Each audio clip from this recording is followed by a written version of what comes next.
Hello everybody, Don't Blink here again with another Battlefield 3 gameplay commentary for you guys, and today I've got a round of Conquest on Grand Bazaar to share with you all. I'm using the Assault Kit with the F2000 equipped as my primary weapon. On it I have a red dot sight, foregrip, and suppressor.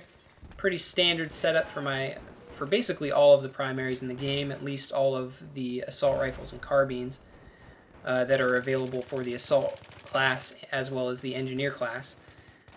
But yeah, this gameplay isn't very competitive. It's kind of a blowout. The other team doesn't hold many flags, and they don't hold them for very much of the round. But I do relatively well, and I thought that the gameplay was kind of exciting. And there's one moment coming up in a couple minutes that I think you guys will have a nice little laugh at. But as usual, gameplay is not super important, but I did want to have a backdrop for my topic today.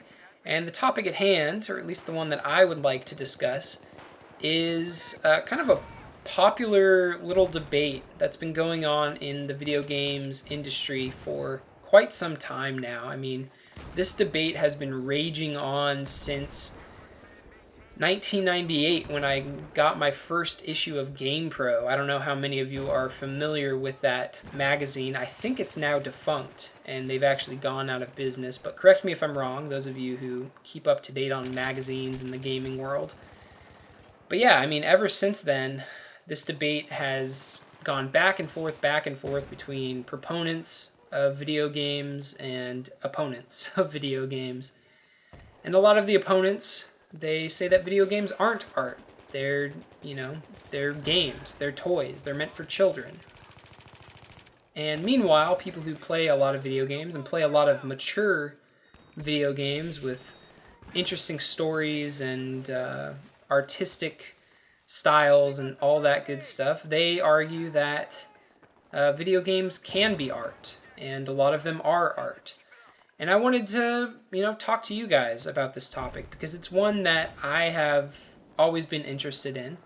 I personally am a huge fan of video games, and I've played a lot of games that have, evoked an emotional response in me. And as a result, I believe that video games definitely have the capacity to be art.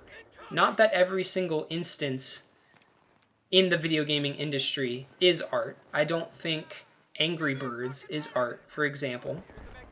But when I played Metal Gear Solid 3, I will tell you this. The final scene, kind of the cathartic moment in that video game, was one of the most interesting and evocative moments in any media that I've ever witnessed and experienced. And it genuinely left me a little bit teared up. And I'm not afraid to admit it, because that game is one heck of a game with one heck of a story.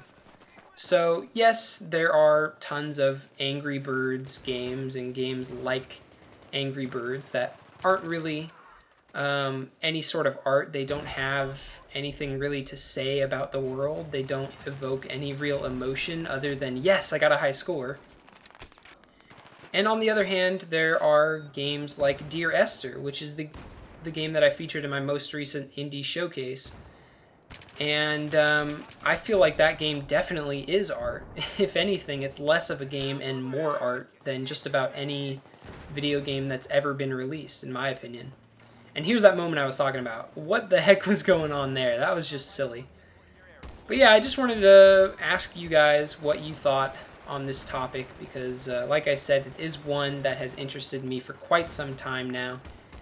And it's one that probably will never be fully resolved until basically everyone who remains alive is a video game fan or knows a video game fan.